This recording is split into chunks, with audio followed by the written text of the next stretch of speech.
friends, I am Vaibhav Srivastava. In this video, we will be knowing what is t-test.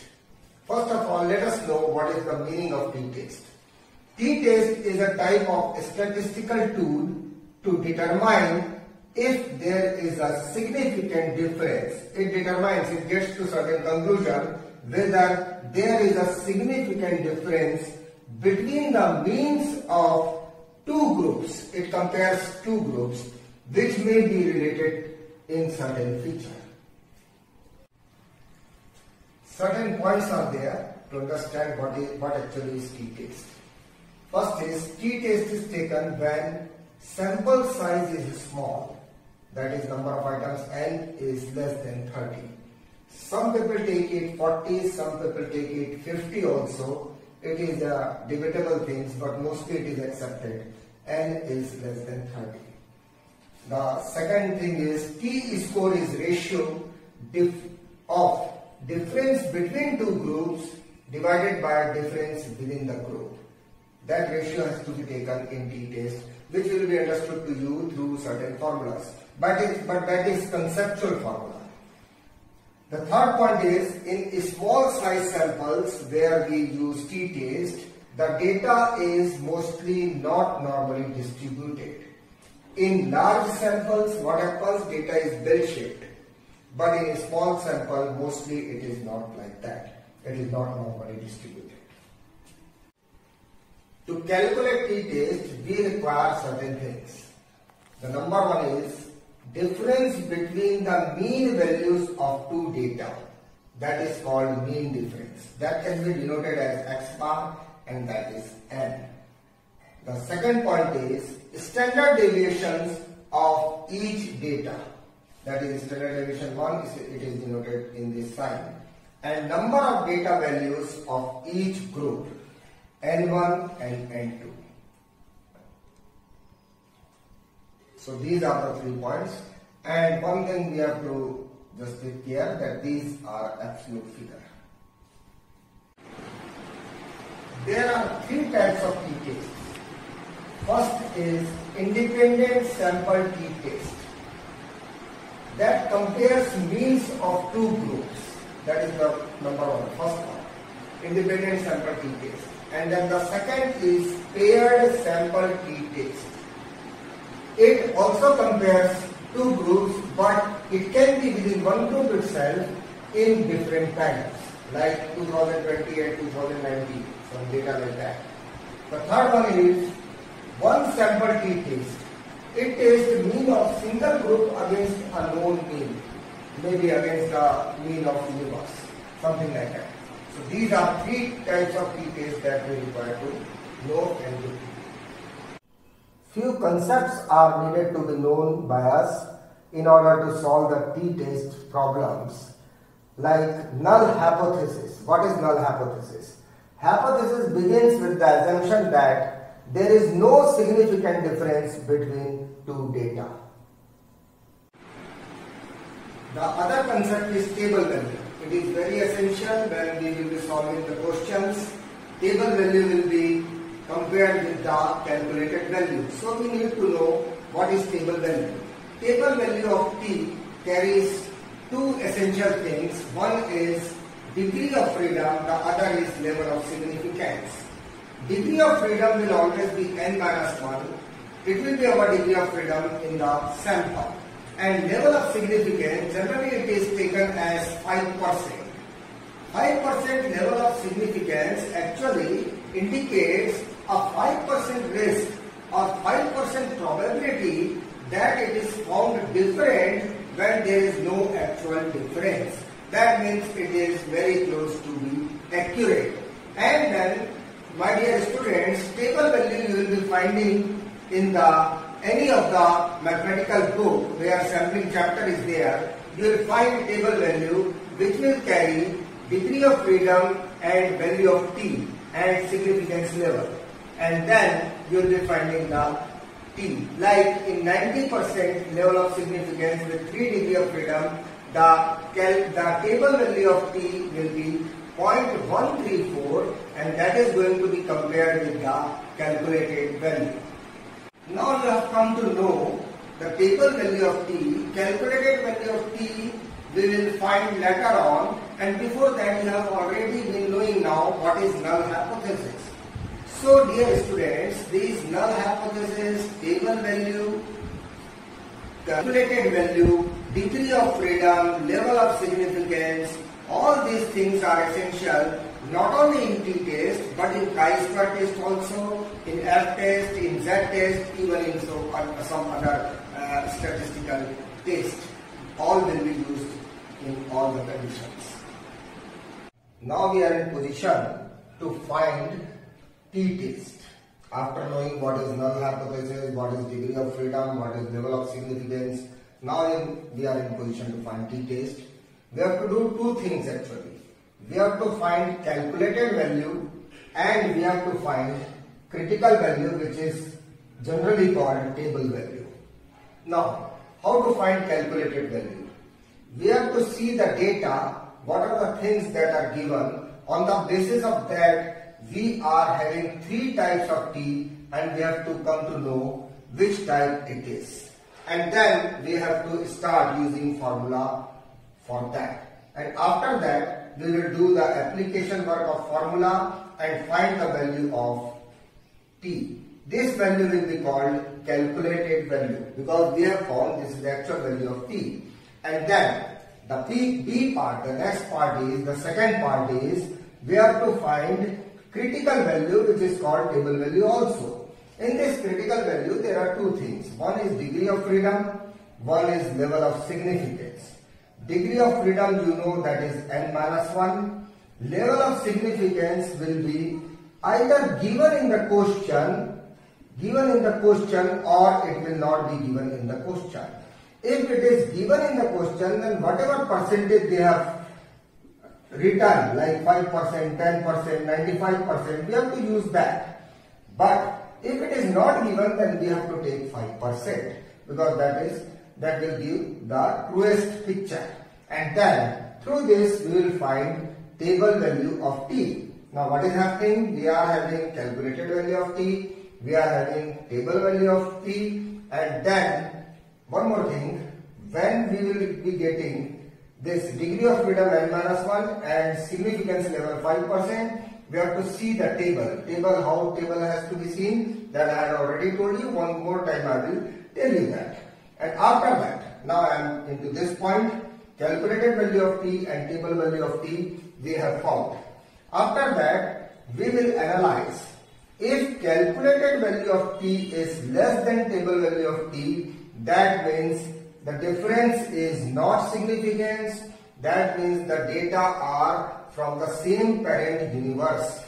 And if calculated value is greater than table value, then the difference is significant and the data has not come from the same parent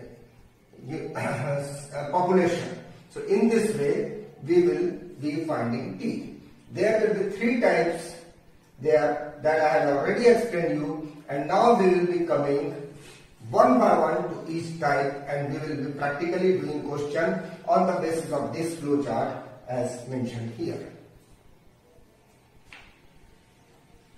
One more thing, if calculated value is less than table value and it is not significant, then null hypothesis will be true. Otherwise, when calculated value is greater than table value, the data is significant, either or we can say not same, then null hypothesis is false. Now we are coming to three types one by one. That is type 1.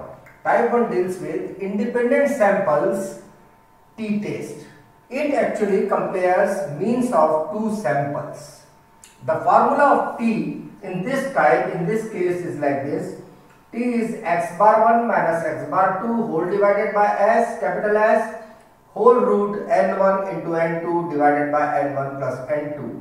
What is x bar 1? That is mean of first sample, x bar 2 is mean of second sample, s is combined standard deviation, n1 is number of observations in the first sample, n2 is number of observations in second sample, and standard deviation will be whole root sigma dx square plus sigma dy square whole divided by n1 plus n2 minus 2.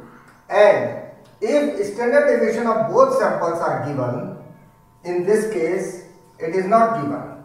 We are finding sigma dx square and sigma dy square, which you are already knowing in statistics. And in this case, if standard deviation of both samples are given, then we take this formula. So this or this, these are alternate formulas. That is n1 standard deviation 1 square plus n2 standard deviation 2 square whole divided by n1 plus n2 minus 2.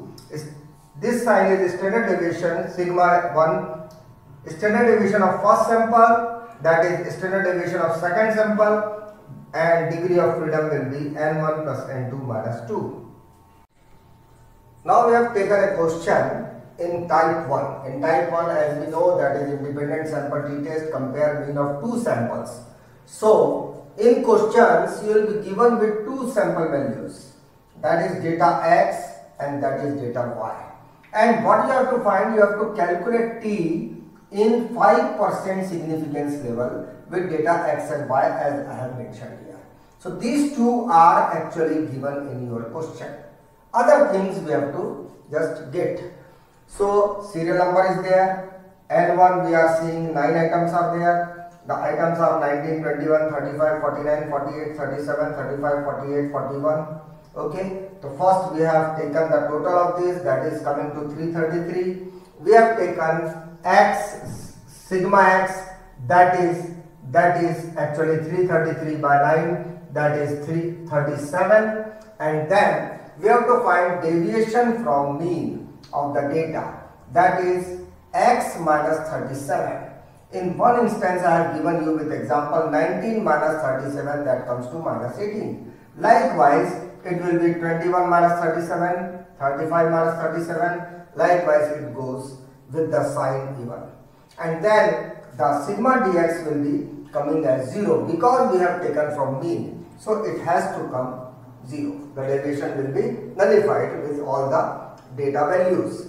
And then we take square of this. Why we take square of this? Because we know in the formula of combined standard deviation we have to take sigma dx square. So we have taken the square values and then we have got sigma dx square, that is 990. Likewise the y data is also there. 30, 29, 27, 34, 28, 42, 48. The n2 is 7. It is never necessary that n1 and n2 should be equal. So it can be even 7 and it can be 9. And then again the same procedure we have taken, we have totaled it. So that comes to 238. 238 divided by 7 is 34. We are taking deviation dy, that is y minus 34. One instance I have given here also. 30 minus 34, that is minus 4. Likewise we will be taking 29 minus 34, 27 minus 34, 48 minus 34. And when we have taken that, again sigma dy has to come as 0. Then we have taken square values of this. 4 square, 5 square, 7 square, 6 square, 8 square and 14 square, and the total of this. That comes to our sigma dy square. Then our formula, what we are doing, we are trying to first find standard deviation, because in T formula standard deviation will be used. So combined standard deviation we are going to get. So combined standard deviation is whole root of sigma dx square plus sigma dy square whole divided by n1 plus n2 minus 2. So combined standard deviation will be 990, this figure, plus 386, this figure, whole divided by 7 plus 9 plus 7 minus 2. 9 is this data, number of data 1, and 7 is number of data 2. Minus 2 why? Because it will be 9 minus 1 plus, you can say 7 minus 1, n1 minus 1 plus n2 minus 1. So that is actually n1 plus n2 minus 2. So that is why it is 9 plus 7 minus 2. And then we have calculated and we have found combined standard deviation. We are already knowing x bar and y bar. Now we will be coming to calculation of t. After this, we have got the formula t equals to x bar minus y bar by combined standard deviation N1 N2 N1 plus N2 whole under root. This can be taken as x1 bar, x2 bar also, but I have taken x bar and y bar. It is more smooth, and the chances of error will be less. After that, we will be calculating on the basis of this formula. 37 minus 34, as we know the figures, 37, 34. As also we have got N1 we already know, 9 and 7, and on the basis of this the T comes to 0.601. I have taken 3 digits in this formula after decimal, so that you can take. So that is actually calculated value of T. Calculated value of T. Now this value will be compared with the table value of T. We write null hypothesis in the beginning of the question. There is no significant difference between the two data. And then we just explain the data, we find dy square, dx square, n1, n2, sigma, x bar, y bar, and then we apply in the formula. Finally we get calculated, and then we apply in the formula of t, and then we get the value of t, which is 0.601. That is one part of the story. The other part is we have to find now table value. As I have told, in table value you have to take degree of freedom n1 plus n2 minus 2, 9 plus 7 minus 2, 14, and 5% significance level. It is given in the question. If nothing is given in the question, then too you have to take 5%. And then you can see in any book, any table of T, that is divided in this part, level of significance is written, and then here vertically this degree of freedom is written. That is actually 90%, 80%, it goes like this. 0.05 is 5%, it goes like 1% even. And degree of freedom is 1, 2, 3, it goes to 14, because in our case it is 14. 14 and it is 5%. So degree of freedom is 14, and then 5% is this 2.145 will be coming. There are so many numbers in that. That is just like log table. So you can find that. That is not very difficult. And after that, now we are comparing that this is table value. We have got table value of T. Now we are comparing 0.601 is less than 2.145. That means the calculated value of T is less than table or critical value of T. Okay, so that is less, and if it is less, that means there is no significant difference between the two data. That means our null hypothesis, what we had written, that there is no significant difference, our null hypothesis is true.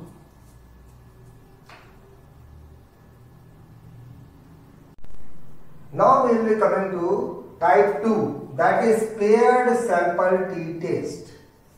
Now it compares mean from same group at different times. I have taken a question accordingly. That is, we have to just observe the strength capacity of 8 students before and after physical training. In questions, these scores of 8 students before training and after training will be given to you. And this time, just to change certain things, to let you know the other things, I have taken significance level at 10%. We are taking T at the rate of 10%, at 10%. So now first we will find difference, that is after minus before. 14 minus 9, 5, 16 minus 12, 4, like that. And sigma D we have taken, that is 25. Then square value, 5 square 25, 4 square 16, the sigma D square comes to 143, the total of this.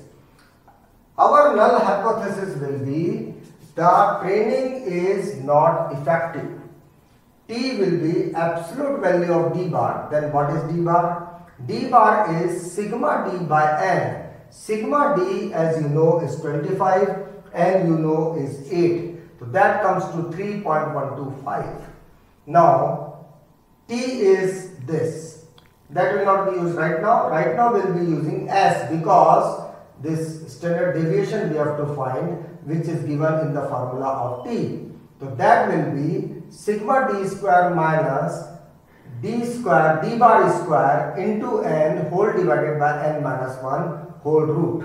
So I have applied in the formula sigma d square 143, d bar square 3.125 whole square into n is 8, n minus 1, 8 minus 1. All in all, finally I have got S as 3.044. Now we are coming to this final stage, final formula, that is T. T will be 3.125 into under root n whole divided by 3.044. So total calculation we will be doing.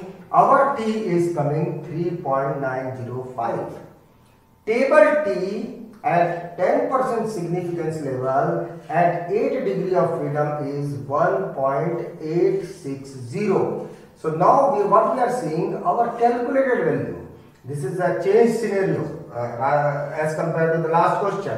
Our calculated value is greater than table value. Calculated value is 2.905 and table value we have found in the table. How we can find that I have already explained you.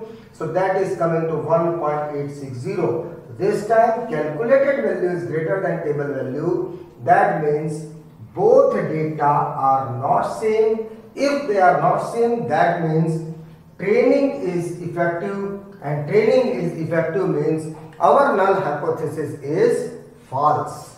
So that is type 2 test. Type 3 is actually one sample test. In one sample test, what happens? You will be given a data.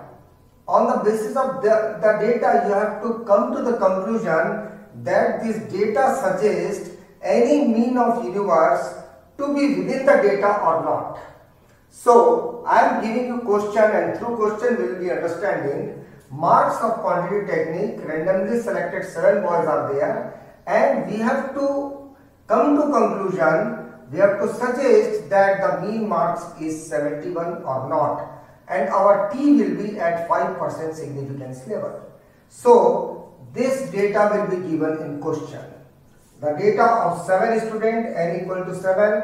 This will be given in question 68, 67, 69, 72, 65, 68 and 74. These marks are there, and we have to come to conclusion that whether these marks suggest the mean marks of all the students is 71 or not, because we have data of only 7 students.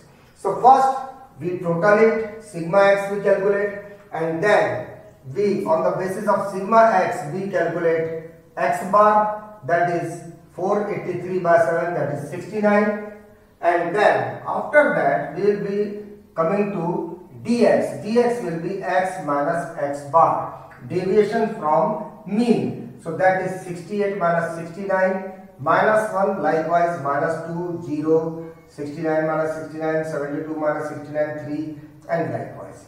Sigma dx has to come as 0 because it is deviation from mean, and it should be ultimately nullified, because at times it is greater, at times it is lesser, but ultimately the sum total of deviation has to come as 0. And then we have to take the square value of this. 1 square is 1, 4, 2 square 4, 3 square 9, 4 square 16, like that, and sigma dx square will be 56. This part will be over. And before that we will always write null hypothesis, that is our null hypothesis is mean marks of a student is 71. X bar we have taken, we had used also, and now this we have to assume mu is mean of universe, that is 71, because in question it is given 71. Now our formula of T is x bar minus mu absolute value divided by standard deviation into under root n. S will be standard deviation, that is sigma dx square divided by n minus 1 whole root. So through that we have come to S, that is 3.054. You can see sigma dx square 56, n is 7, 7 minus 1, we have taken under root, we have come to this. And then this formula of T will be applied. T will be 69, the figure comes from here, minus 71, this is given, this is sign of absolute value, under root n, under root 7, whole divided by s is 3.045. So after these calculations, we have come to the conclusion that our calculated value of t is 1.733. Now, table value of t is 5%. We have to find, and degree of freedom will be 7 minus 1, 6. We have found in the table and it has come to 3.143. Since you know 3.143 is greater than 1.733, that means the table value is greater than calculated value. Therefore, the both data are same, that is not significant. That is why null hypothesis is accepted, and the practical conclusion is mean marks of student is 71. So it is the third method. You can see once, then I will come. Now with this you have already understood three types of t also, and now we are coming to chi-square, f test and z test in our coming videos one by one. Thank you.